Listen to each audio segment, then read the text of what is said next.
This is the 20 Minutes of Influence podcast with your host, Greg Jameson. Influencer marketing is the process of identifying, researching, engaging, and supporting the people who create high-impact conversations with your customers.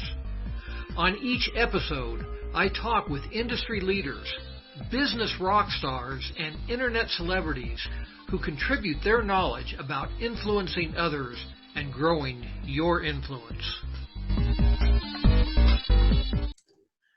Welcome to the 20 Minutes of Influence podcast. I'm your host, Greg Jameson.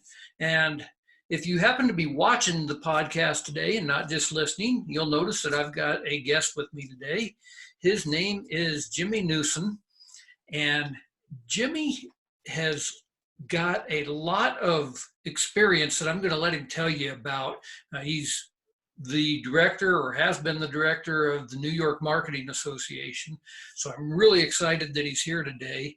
But equally as important for me is that the topics that Jimmy talks about not only resonate with me, they are many of the same things that you've heard me talk about, or if you've read my blog that you've heard me, or that you've read, that are the very same things that really resonate with me, whether it be content marketing or lead magnets and so forth. So we're going to talk about some of that today. But first of all, big welcome, Jimmy. Thanks for being here today. And why don't you tell our listeners a little bit more about yourself? Sure. Thanks, Greg. I'm excited to be here. I'm always excited to share a lot of knowledge.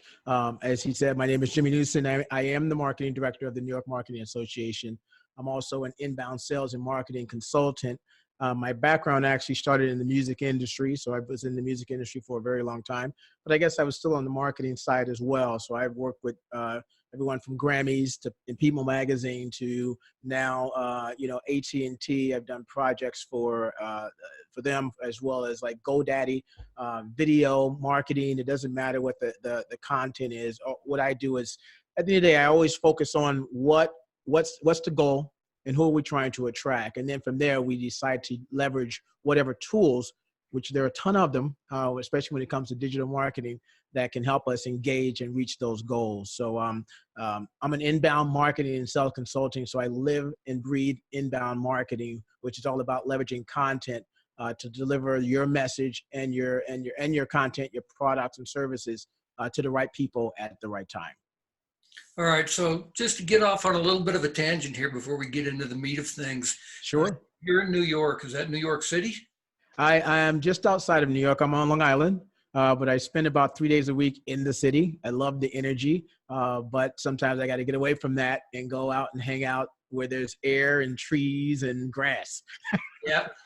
All right, so I've got a son who lives in Long Island City. Okay. And the next time I'm out there, you and I have to get together, because we do so much of the same things here that there's just an energy here. Oh, without a doubt. That this is going to be great today. So let's focus primarily on lead magnets, since we've only got 20 minutes here. Mm-hmm. And why don't you tell me your opinion here as to why using lead magnets are the most efficient way of getting more leads into your business? Sure. From an inbound perspective, inbound is all about drawing people to you instead of you going out and cold calling and spamming people. Lead magnets give you an opportunity to position yourself as an expert, as an authority figure, depending on the specific situation. Now, the key here, when you're leveraging lead magnets, we talk about lead magnets. The definition of lead magnets is an ethical bribe that you give someone in exchange for something, typically an email address. We take it a step further and we talk about a lead magnet being anything that can either convert a prospect to a lead or a lead to a sale. So now it takes it beyond the PDF that we're used to downloading. So at the beginning of the funnel or the buyer's journey, at the top, the awareness, you can use something like a downloadable document, a checklist, a resource guide. But in the middle, you can still leverage these documents, whether they're white papers or they're thicker ebooks, maybe a 25-page ebook about how to be in a specific industry or how to get better in a specific industry. But now you can also add in things like webinars, podcast, anything that helps a person get a deeper understanding of what you do, or what processes you employ, so they can determine, hey, this might be the right type of person for me to engage for my own problems, for my own goals that I want to achieve. And then if you look at the bottom of the funnel, now we start talking about things like case studies, which is a PDF, which could be in a PDF form, but it could also be in video form, and even a coupon. Any of these things start to become lead magnets that help convert someone from stage 1 to stage 2. Okay, so one of the things that I know that people ask me about all the time, and I found it interesting thinking about this recently, because I've got a guest post on my blog coming out next week, Mm-hmm. where the gal is actually talking about irresistible offers, Yep. lead magnets, as a way of really doing all of your marketing as opposed to doing any kind of advertising. She's basically saying, spend your money on doing this instead of advertising. Now, the problem that many people have, and that I get asked, is, okay, so I've got this great lead magnet, and it's even something that is really valuable. It's not just, a 3-page PDF that is kind of a so what, where they could get that information wherever. I've got something really valuable that I want to share with people, but I put it up on my website. There's nothing that I do to drive people to my website in the first place. How the heck do they even know that I have it? That's a fantastic question. Yeah, and what do you do Fantastic. about that? Well, and I made this mistake earlier on when I started using lead magnets, and it's a situation where, so I'll tell you a quick story. There was a guy, we used to do video. We started off in video, and we produced these really great videos. We give it to the client. We come back 6 months later to try to get more video business, and they go, oh, well, the video didn't work. And we go, well, what happened? They go, oh, it got 3 views and 1 thumbs up in 6 months, so it sucked. And at the end of the day, I go, well, what'd you do? They go, oh, we put it on YouTube. And I go, well, what else did you do? Well, we put it on YouTube. I go, so at the end of the day, if I give you a stack of business cards, would you sit them at the end of your desk? They go, no. We go out, we give it to people, we meet people, we network. I go, well, that's the same thing you have to do with a video. It's the same thing you have to do with a lead magnet. A lead magnet is only the tool. So unfortunately, you still have to figure out a way to get traffic to it. So one, if you're not willing to pay for ads, because we do both, we create the lead magnet, but then we will run ads towards the lead magnet, because now the lead magnet should always talk to someone specific. So if it's talking to someone specific, you now know who you need to target. Now, so that's the easy way. So when we're doing this with a number of clients where they're doing 3 to 5 leads a day, and consistently every single day, every month. So the other aspect is, all right, I don't want to spend money. Well, now you're going to need to look at a way of creating. What we normally do is we'll create an entire ebook. Say the ebook is 30 or 40 pages long. That's what we call middle of the funnel. So that ebook is something that someone has to already be interested in investing some time into reading a book like that. From that book, we'll create checklists that are at the top of the funnel. So now we've got these 2 pieces of content that are aligned. Now, we may post some of this stuff on social media, but if you have no followers, of course, you're still not going to get any leads. What we'll do then is break that ebook out and onto a page. And so now this page is what we call a long form page, but now we'll do SEO tactics to make the page rank.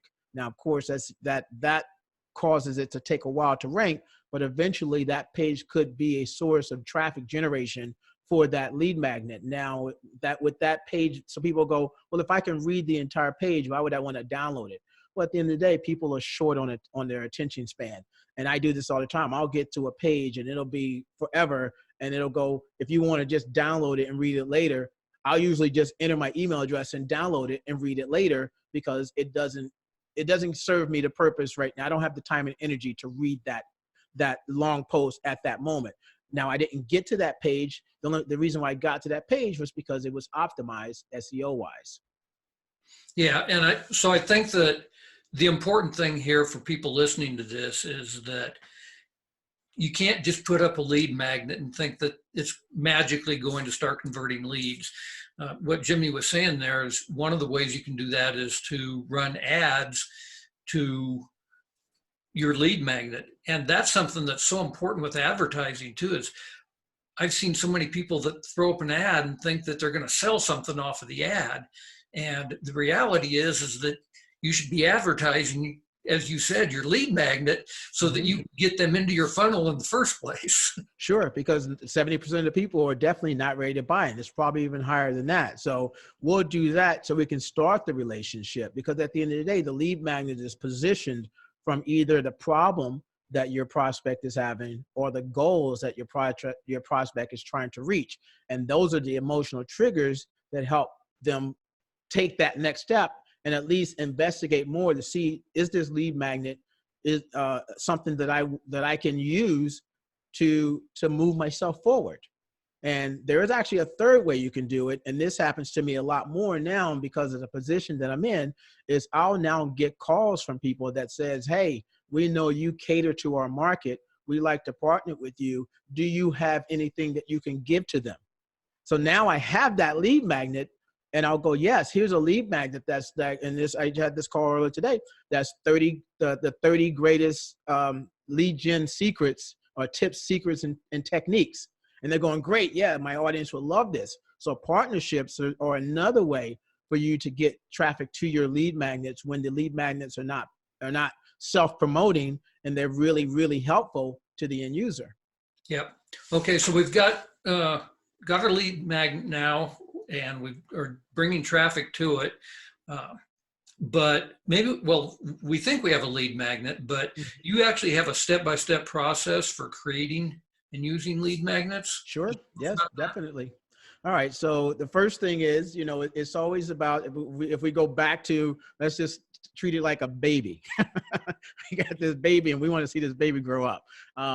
At the beginning, you got to figure out, who are we trying to attract? So personas are probably the most important thing you can do in just marketing in general. So personas, not just about, demographics and psychographics and behaviors, but the two most important things I look at when I start developing personas for a product or service, or what problems are they having, or what goals are they trying to reach, because that becomes the process around how I create a lead magnet in the first place. That's how I choose my topics. I'm not coming out of the air of ideas. And if I don't have that information, then I actually go to keyword research. And keyword research gives me an idea of what the search volume is on a specific, say, term, keyword phrase around the problems that my products or services solve.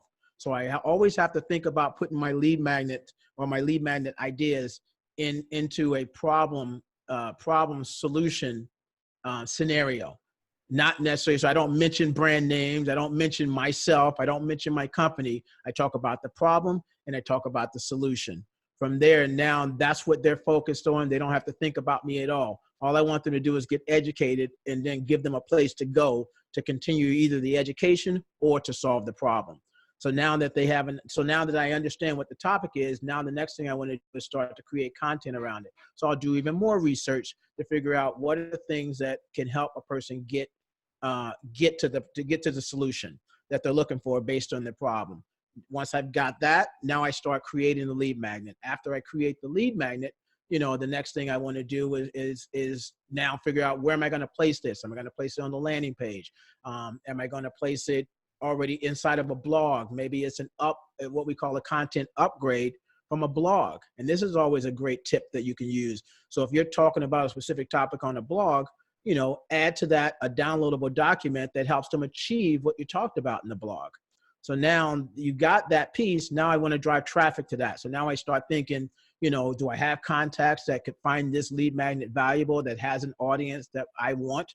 That's one way. Two, at the end of the day, all my lead magnets always lead back to a product. So even though I'm not necessarily advertising the product when I'm spending money, like advertising money, I am still always looking at that as the end result and how I'm going to figure out how I'm going to justify ROI for that lead magnet. Every lead magnet has to lead to some product, or you should not produce it. Yep.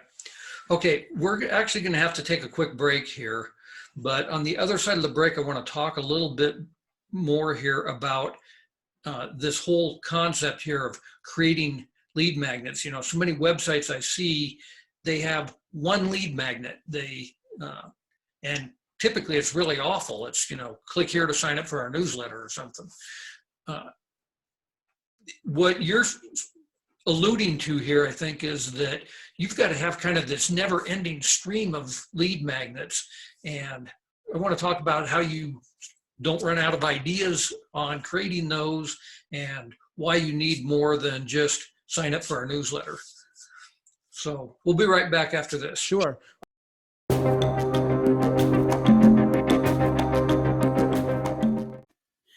Hi, I'm Greg Jameson, the host of the 20 Minutes of Influence podcast.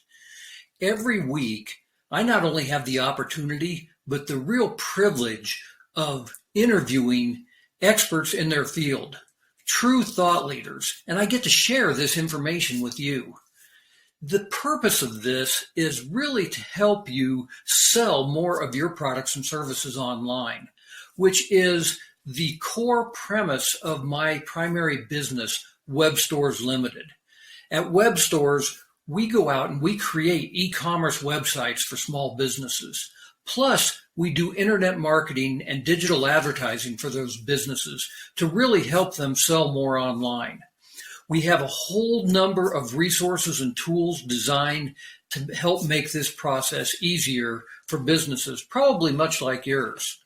I've been the author of several #1 best-selling books, including Amazon's Dirty Little Secrets and The Influencer Effect, plus a whole series of online courses if you want to learn how to do this stuff yourself.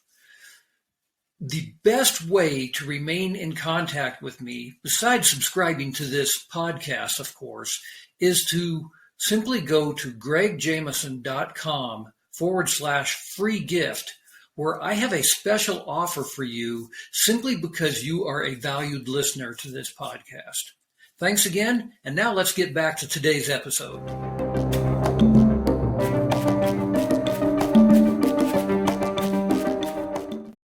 Welcome back to the 20 Minutes of Influence podcast. My guest today is Jimmy Newson, and right before the break, we were talking about how you really need to have multiple lead magnets, and you kind of have to even be changing these lead magnets out on a regular basis, adding new ones and so forth, much like any other form of content on your website.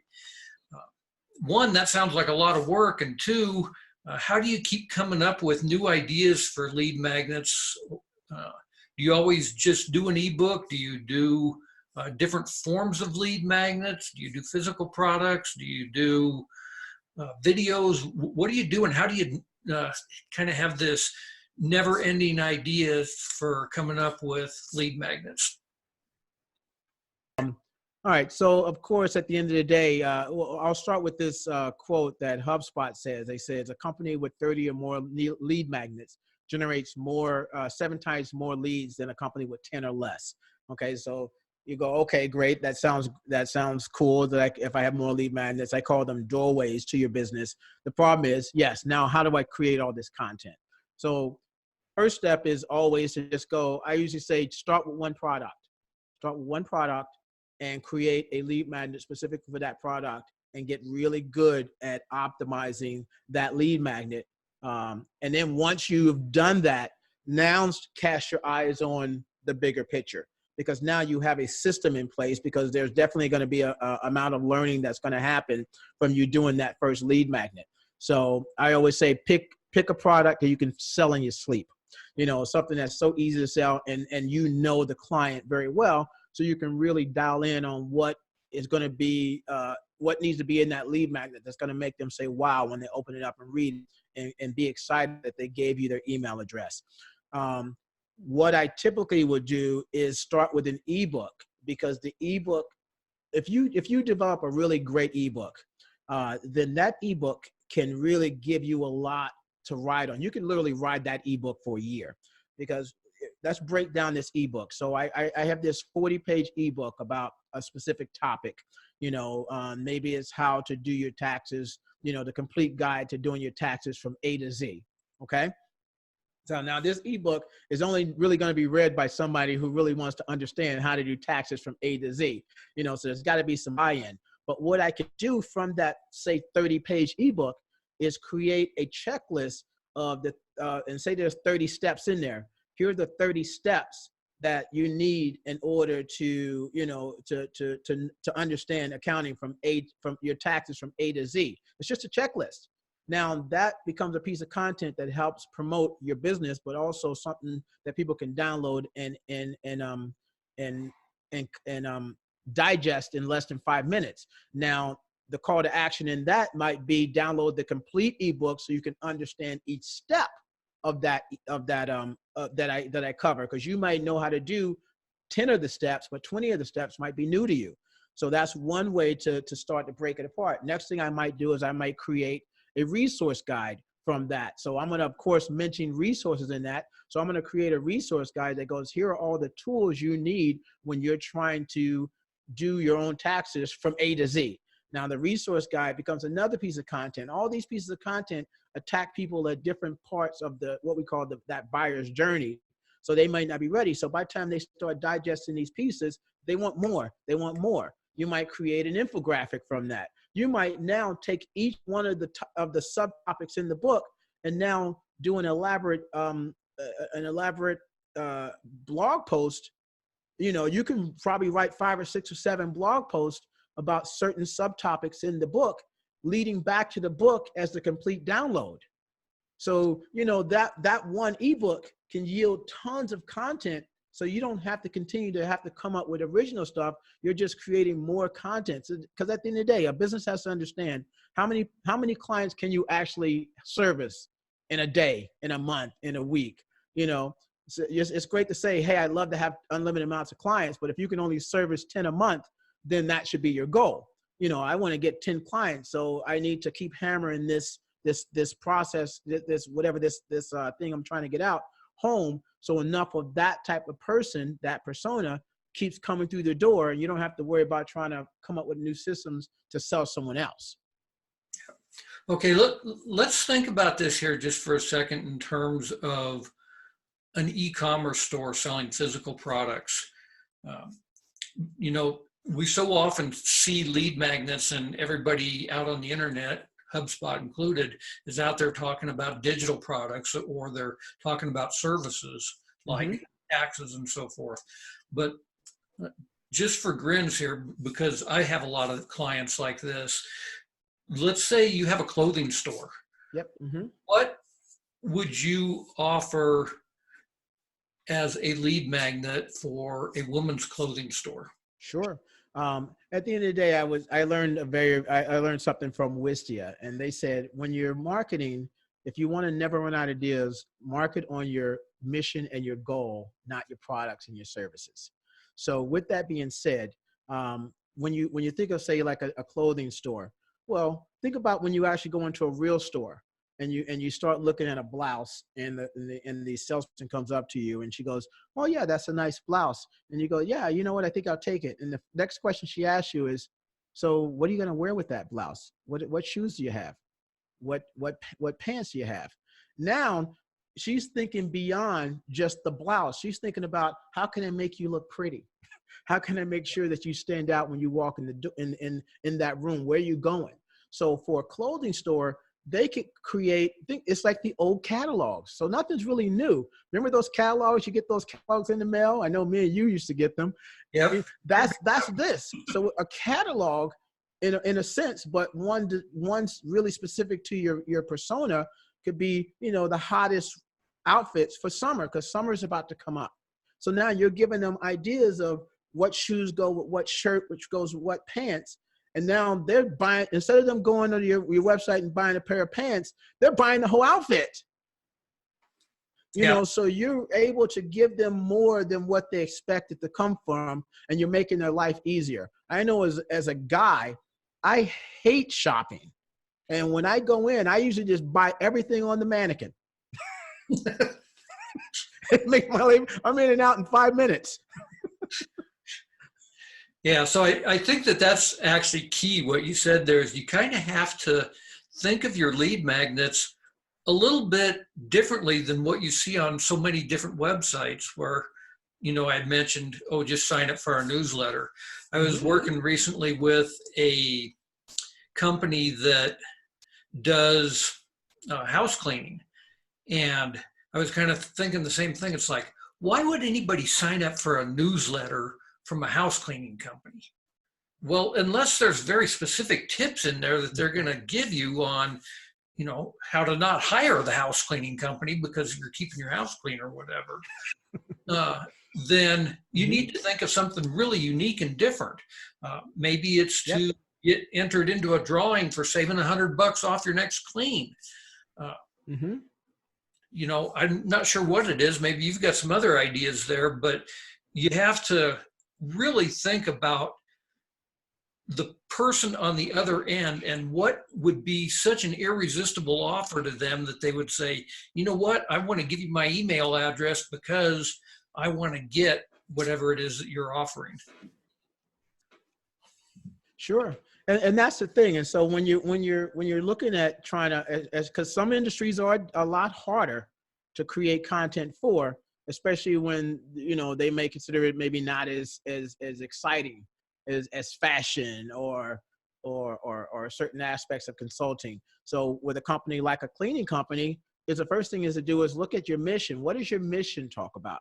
Because if your mission talks about community and your mission talks about, certain aspects of how your business helps the community, then maybe your lead magnet should be something around that. It's still tied back to your company, but it's something that helps them be better in their community, or maybe it's how to host the ultimate, how to host the ultimate housewarming party, and then of course, number one is you should make sure the place is immaculate and clean, because at the end of the day, and if you're talking to a woman, that's one way versus talking to a man who you might spin it and talk about a barbecue or their garage or their man cave.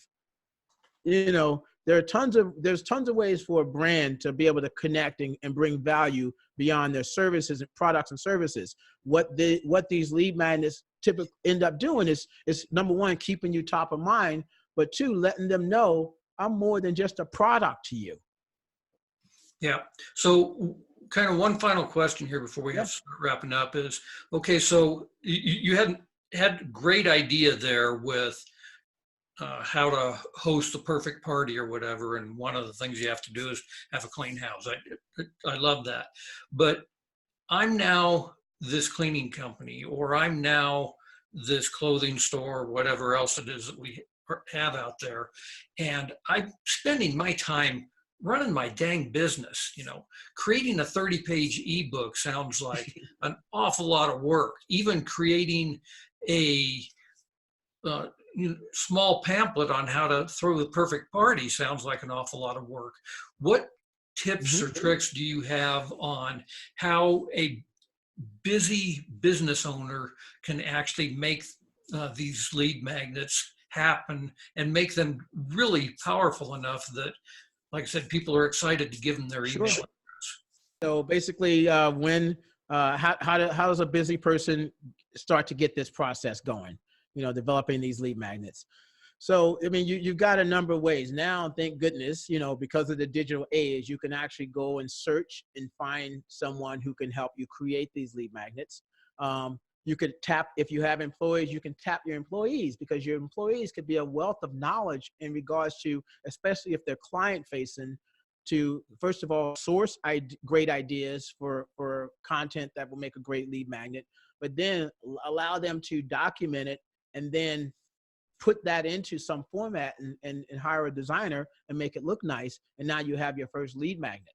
So, the other side is, like I said, is to hire professionals. So one, either tap into your team to help you come up with great ideas, and then document it, and then put somebody in charge of saying, making one really cool checklist a month, or one something that can leverage them. If you're already investing in like blogging or video, then you've probably got enough stuff that you can pull from to create some type of lead magnet, something that is the next step after they watch the video or after they read the blog post.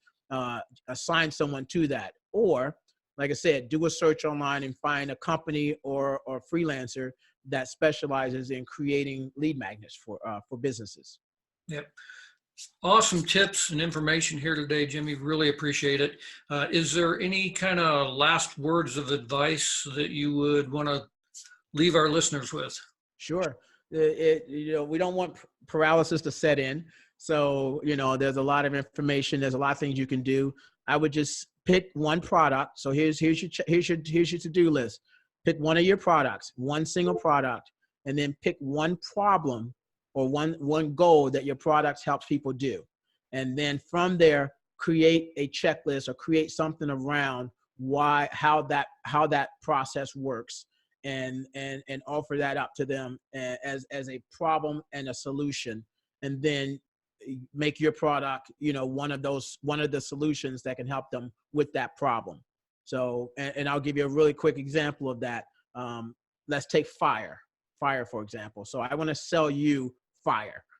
So I can sell you fire one of four ways. I can sell you fire either to heat your house. I can sell you fire to cook your food. I can sell you fire to light your house. And the fourth way is, as an entrepreneur, I can light a fire under you to get you to do what you need to do. Those are four different ways that I could sell you fire. So I pick one and I create a lead magnet around that one topic and focus on that now, get it done, then worry about everything else later. Awesome. Now, is there any way for our listeners to stay in touch with you, or? Definitely. They can email me directly at jimmy@jimmynewson.com. That's NEWSON as in Nancy. I'm also, I don't know, now I could talk about it, is we're actually producing a virtual summit actually around lead magnets. So we're diving really deep into the whole topic, which is leadmagnetvirtualsummit.com. So if you go there, you're going to connect with me. You're going to also get an opportunity to hear 3 days worth of ideas for lead magnet creation, the process around it. Because when we talk about the lead magnet, at the end of the day, people still treat it as this one-off thing. And you have to have all these other elements in place before, during, and after. What good is me driving a ton of leads to you if now you can't handle the volume and close those leads? Absolutely. It's really important topic that we touched on here today. And like I said, it's going to take 3 days to kind of cover it. I'll make sure that link is in the show notes too, so that people can actually get there and take this to the next level. Want to say thank you for being on the show today, and it's been a pleasure. Thank you. Well, I appreciate you inviting me on, Greg. I definitely appreciate it. And I hope everyone that's listening, I hope you guys found value in it from what we had to share with you. Thank you. Great. Thanks for being here. Thanks for listening to today's episode of 20 Minutes of Influence. If you enjoyed today's podcast, please leave a review on iTunes or wherever you listen to your podcasts. And if you are interested in booking myself as a speaker at one of your events, or are interested in any of my coaching programs, please visit gregjameson.com.